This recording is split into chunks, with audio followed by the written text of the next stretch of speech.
Moi, c'est Julien, 34 ans, et je suis marié à Aurélie, 32 ans, TSAUNMNE. Cela fait 8 ans qu'on est ensemble. Nous n'avons pas d'enfants, ce qui, avec le recul, semble être la seule décision intelligente que nous ayons prise ensemble.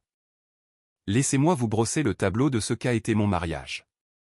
À chaque dispute, chaque désaccord, chaque petit inconvénient du quotidien, il était là, le fantôme du petit ami du passé, son ex, Mathieu.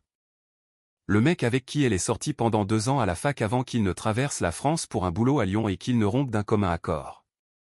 Elle disait qu'elle avait tourné la page, que c'était de l'histoire ancienne, qu'ils avaient simplement pris des chemins différents sans rancœur. Mais il n'a jamais vraiment quitté notre foyer. J'oubliais de passer au pressing. Mon ex, lui, n'oubliait jamais rien, il avait une mémoire incroyable pour les détails. Je n'avais pas envie d'aller au 3e mariage de son cousin. Mon ex adorait les fêtes de famille, il aimait vraiment passer du temps avec mes proches au lieu de faire comme si c'était une torture. J'achetais la mauvaise marque de lait d'avoine? Mon ex savait exactement ce que j'aimais sans que j'aie besoin de lui faire un dessin. J'obtenais une promotion mais l'augmentation n'était pas aussi importante que prévu? Mon ex était tellement ambitieux, il était déjà cadre supérieur à 30 ans. Je vous jure que si j'entendais encore une fois parler de son ex, j'allais perdre la tête. Et mardi dernier, c'est ce qui est arrivé. Nous dînions, j'avais cuisiné, rien de sophistiqué, juste des pâtes avec une sauce bolognaise maison, un plat que je fais depuis des années et qu'elle adorait, enfin, adorait, était le mot-clé ici. Elle a pris une bouchée, a fait une grimace comme si je lui avais servi des ordures et a dit « C'est tellement fade, tu sais que Mathieu faisait une bolognaise incroyable, digne d'un restaurant, lui il savait vraiment comment assaisonner les plats. » J'ai posé ma fourchette très délicatement à côté de mon assiette, j'ai senti quelque chose basculer en moi.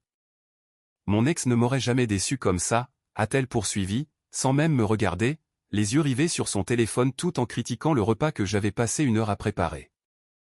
Quelque chose en moi s'est brisé, proprement, net, comme un os qui finit par céder après trop de pression.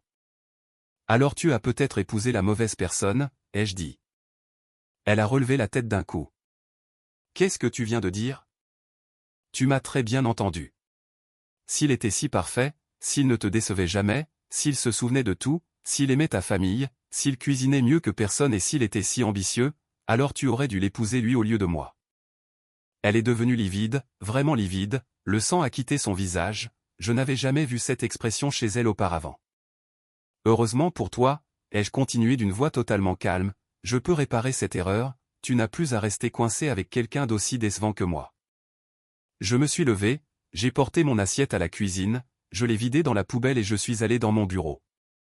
J'ai fermé la porte, je me suis assis devant mon ordinateur et j'ai envoyé un mail à mon avocat spécialisé en divorce. Oui, j'en avais déjà un, je l'avais consulté il y a 8 mois lors d'une période particulièrement difficile où elle avait comparé ma trajectoire de carrière de manière défavorable à celle de son ex pour la 100e fois.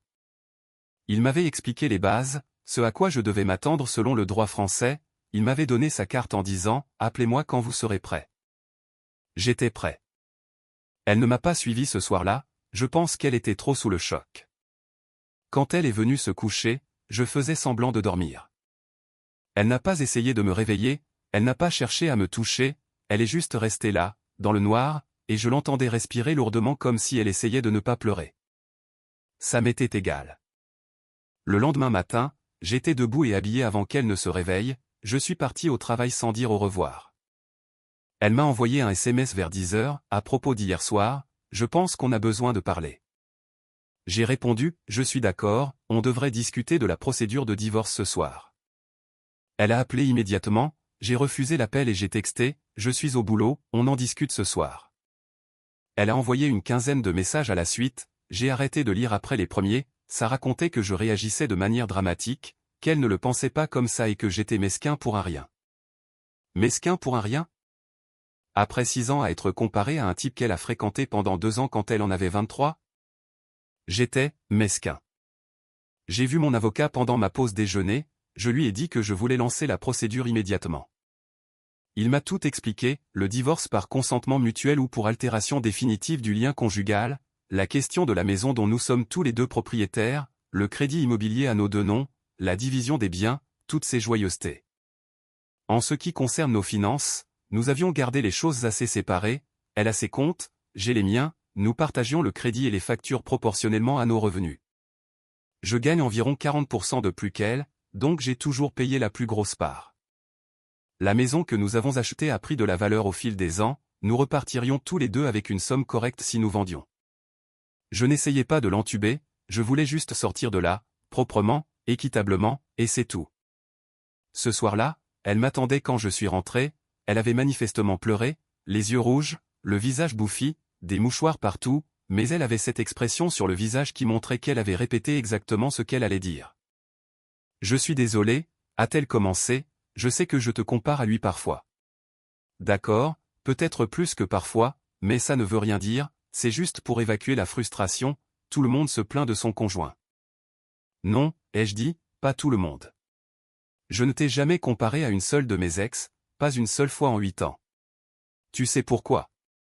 Parce que c'est toi que j'ai choisi, c'est toi que j'ai épousé. Quand on choisit quelqu'un, on arrête de le mesurer par rapport au passé. Elle s'est remise à pleurer. Alors c'est tout? Une dispute et tu veux divorcer? Ce n'est pas une dispute, ce sont 6 ans à m'entendre dire que je ne suis pas à la hauteur, 6 ans à être comparé à un souvenir parfait d'un mec qui, laisse-moi te le rappeler, t'a quitté. Il a déménagé à l'autre bout du pays et ne t'a pas demandé de venir. Et chaque fois que je te dis à quel point ces comparaisons me blessent, tu me dis que je suis trop sensible, que je devrais savoir que tu ne le penses pas, que je suis juste insécure et que je dois passer au-dessus. Elle a ouvert la bouche pour répondre. Dis-moi que je suis insécure là maintenant, ai-je lancé, vas-y, dis-moi encore une fois que c'est mon problème. Elle n'a rien dit. J'ai déjà contacté mon avocat, ai-je ajouté, on peut faire ça à l'amiable ou par la manière forte. Coopère et on s'en sort tous les deux avec quelque chose, bats-toi et on finira tous les deux avec moins, c'est ton choix. Première mise à jour, 5 jours plus tard. Les choses ont dégénéré, bien sûr. Après notre conversation, ma femme est passée en mode gestion de crise, mais pas le genre de gestion, je dois me remettre en question et regagner sa confiance, plutôt le genre, je dois le réparer et lui faire comprendre qu'il a tort. D'abord, elle a appelé sa mère. En moins de 2 heures, ma belle-mère, Chantal, était chez nous. Elle est entrée comme si elle était chez elle, ce qui est assez typique d'elle. C'est quoi cette histoire? Tu abandonnes ma fille, ont été ses premiers mots. Pas de bonjour, rien, juste une accusation. Je n'abandonne personne, nous divorçons, c'est une décision qui nous concerne tous les deux. Ce n'est pas une décision, a crié ma femme derrière sa mère. Je n'ai jamais accepté ça. Ça va arriver, que tu sois d'accord ou non, ai-je répondu, c'est comme ça que le divorce fonctionne, une partie peut demander la rupture. Ma belle-mère s'en est prise à moi, me traitant d'ingrat après tout ce que sa fille m'avait donné, disant qu'elle avait sacrifié ses meilleures années pour ce mariage, que j'allais le regretter quand je serais vieux et seul. Les grands classiques. Je l'ai laissé parler sans l'interrompre ni me défendre. Quand elle a fini, j'ai dit, vous avez terminé? Parce que j'ai des mailles professionnelles à traiter. Elle m'a regardé comme si j'avais 2 têtes, je pense que personne ne lui avait jamais tenu tête comme ça. C'est le genre de personne qui se nourrit du conflit et je ne lui donnais rien. Tu fais une énorme erreur, a-t-elle conclu. C'est noté, vous pouvez partir maintenant. Elle n'est pas partie tout de suite, elle est restée 3 heures à pleurer avec ma femme dans le salon pendant que je travaillais dans mon bureau, porte fermée. Finalement, elles sont parties ensemble, ma femme allant s'installer chez ses parents jusqu'à ce que je retrouve mes esprits. Ça m'allait très bien. La maison était paisible pour la première fois depuis des années. Je me suis fait à dîner, assaisonné exactement comme je le voulais, sans une seule plainte. Mais ce n'était que le début. Les jours suivants, j'ai reçu des messages de gens à qui je n'avais pas parlé depuis des mois, ses amis, des amis communs, même des membres de ma propre famille proche de la sienne. La version qu'elle racontait? Que je faisais une dépression nerveuse, que j'avais pété les plombs sans prévenir, qu'elle était la victime d'un abandon soudain et cruel après des années de dévouement. Pas une mention des années de comparaison, pas un mot sur l'histoire de l'ex. Selon son récit, nous avions un mariage parfait et je m'étais réveillé un jour en décidant de tout détruire sans raison. Une de ses amies m'a écrit, « Je n'arrive pas à croire que tu lui fasses ça, elle a toujours dit que tu étais l'homme de sa vie. » J'ai fait une capture d'écran et j'ai répondu, « C'est drôle, elle a passé 6 ans à me dire que son ex était meilleur que moi en tout, demande-lui donc ça avant de décider qui est la victime ici. » L'amie n'a pas répondu. Puis est venu le coup bas. Le 4e jour, j'ai reçu un appel de notre banque. Apparemment, quelqu'un avait appelé à plusieurs reprises pour se renseigner sur les options concernant la maison, demandant si une partie pouvait racheter le prêt ou assumer l'emprunt sans le consentement de l'autre en cas d'instabilité conjugale. Devinez qui? Ma femme essayait déjà de trouver un moyen de me piquer la maison avant même qu'on ait parlé à nos avocats respectifs. J'ai prévenu le mien immédiatement, il m'a conseillé de tout documenter et surtout de ne pas quitter le domicile, car la possession physique compte dans ces situations. Puis sa mère m'a rappelé directement. Julien, je pense qu'on devrait discuter entre adultes, sans tout ce mélo. Très bien, j'écoute. Ma fille a fait des erreurs, je le comprends, mais tu gâches un bon mariage pour une question de fierté blessée. Avec tout le respect que je vous dois, vous n'avez aucune idée de ce qu'était mon mariage de l'intérieur. Je sais que ma fille t'aime. Ah bon? Parce que pendant 6 ans, tout ce que j'ai entendu, c'est à quel point son ex était meilleur en tout. Est-ce que c'est ça l'amour pour vous? Silence. Je ne pense pas, ai-je ajouté. Elle est sous pression, son boulot est stressant et elle a toujours été insécure. J'ai passé 6 ans à être patient, 6 ans à ne jamais la comparer à personne, à essayer d'être compréhensif, je n'en peux plus, je ne suis pas un centre de rééducation pour ses complexes, je suis censé être son mari. Sa mère s'est mise à pleurer au téléphone, s'il te plaît, donne-lui une dernière chance, elle ira en thérapie, elle travaillera sur elle, elle le promet. Elle devrait effectivement faire une thérapie, ça lui fera du bien, mais elle devrait le faire pour elle-même, pas pour sauver un mariage qu'elle a passé 6 ans à miner. J'ai raccroché. Ce soir-là, j'ai reçu un SMS d'un numéro inconnu, juste une capture d'écran d'une publication sur les réseaux sociaux d'Aurélie datant d'il y a 3 ans, une photo d'elle et de son ex à un mariage, très complice, avec une légende expliquant que certaines connexions ne s'effacent jamais. Je n'étais pas au courant, elle ne m'avait jamais dit qu'elle l'avait revu. Le SMS disait, « Je pense que tu devrais savoir qu'ils ont été en contact bien plus qu'elle ne l'a admis. Désolé pour toi, mec. » Je ne sais pas qui a envoyé ça, et je m'en fiche un peu, ce qui comptait c'est qu'elle voyait secrètement ce type tout en me le jetant à la figure quotidiennement. Deuxième mise à jour, 12 jours plus tard. La semaine dernière a été délirante. Après avoir appris pour les contacts secrets, j'ai fouillé un peu. Pas du harcèlement, juste regarder ce que je n'avais jamais pensé à vérifier, son Instagram, nos dossiers partagés sur le cloud où les photos se synchronisent automatiquement. Ce que j'ai trouvé m'a retourné l'estomac, au moins 4 occasions ces 3 dernières années où elle a vu son ex. Des dîners, des cafés, même un concert quand j'étais en déplacement professionnel. Tout était caché, organisé via des messages qu'elle pensait privés. Est-ce qu'il y a eu tromperie physique? Je ne sais pas, peut-être pas, mais émotionnel? Les fragments de messages que j'ai vus étaient éloquents, nos conversations me manquent, tu m'as toujours comprise mieux que personne, parfois je me demande ce qu'aurait été notre vie. J'ai tout envoyé à mon avocat. Il a dit que ça renforçait considérablement ma position, surtout si elle essayait de prétendre que je partais sans raison. Puis elle est revenue à la maison, soi-disant pour prendre des affaires, mais elle avait un plan, me convaincre de faire une thérapie de couple au lieu de divorcer. Une chance, disait-elle, juste 3 mois de thérapie. Tu vois ton ex dans mon dos depuis 3 ans tout en me rabaissant par rapport à lui, ai-je dit froidement. Elle est devenue blanche. Comment tu sais ça? Peu importe, ce qui compte c'est que tu as menti pendant 3 ans tout en me faisant me sentir comme une merde. Il ne s'est rien passé, je te jure, rien de physique.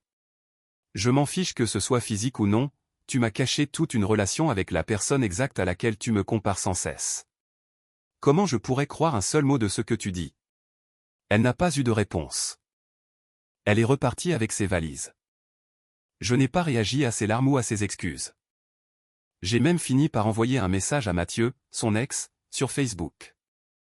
Je lui ai juste dit, Aurélie et moi divorçons à cause de ces comparaisons constantes avec toi et de vos rendez-vous secrets. Si tu la veux, elle est libre.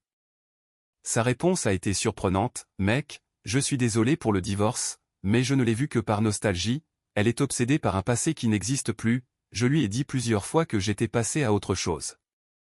Son comportement est malsain. J'ai fait une capture d'écran de sa réponse et je l'ai envoyée à Aurélie sans commentaire. Elle m'a appelé 16 fois ce soir-là, je n'ai pas répondu. Son dernier message vocal était une crise de sanglots disant que Mathieu n'avait pas le droit de me parler et que je retournais tout le monde contre elle. Le lendemain, j'ai déposé les papiers officiels. Mise à jour finale, 3 semaines plus tard. Voilà, c'est fait, enfin presque. Le divorce est en cours, les papiers sont déposés. Nous nous sommes mis d'accord sur les termes via nos avocats et la maison est en vente. On partage l'équité 50-50e, c'est juste, même si j'ai contribué davantage, je ne vais pas me battre pour 10% alors que je veux juste en finir. On garde chacun nos comptes retraite et nos voitures, pas de pension alimentaire car nous avons tous deux une carrière. Je repars un peu moins riche financièrement à cause des frais d'avocat, mais j'ai gagné ma santé mentale, mon respect de moi-même et ma paix. La suite est assez satisfaisante. Les retombées pour ma future ex-femme ont été lourdes. Son cercle d'amis d'abord, quand ils ont vu les preuves de ses rendez-vous secrets et la réaction de son propre ex, la plupart ont arrêté de la soutenir. Une amie m'a même dit, « J'ai toujours trouvé bizarre qu'elle parle autant de lui, maintenant je comprends pourquoi tu es parti. » Ensuite, son père, avec qui je m'entendais bien, a appris pour le scandale que sa femme avait fait à mon travail et les mensonges de sa fille. Il m'a envoyé un message d'excuse très digne, disant que sa fille devait grandir et qu'il me souhaitait le meilleur. Et enfin, le plus croustillant, l'ex.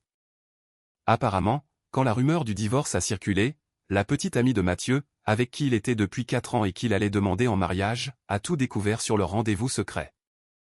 Elle l'a plaqué. Aurélie a cru que c'était son moment, la chance de sa vie de récupérer son ex parfait. Elle a tenté sa chance, lui disant qu'ils pouvaient enfin être ensemble. Il l'a recalé violemment.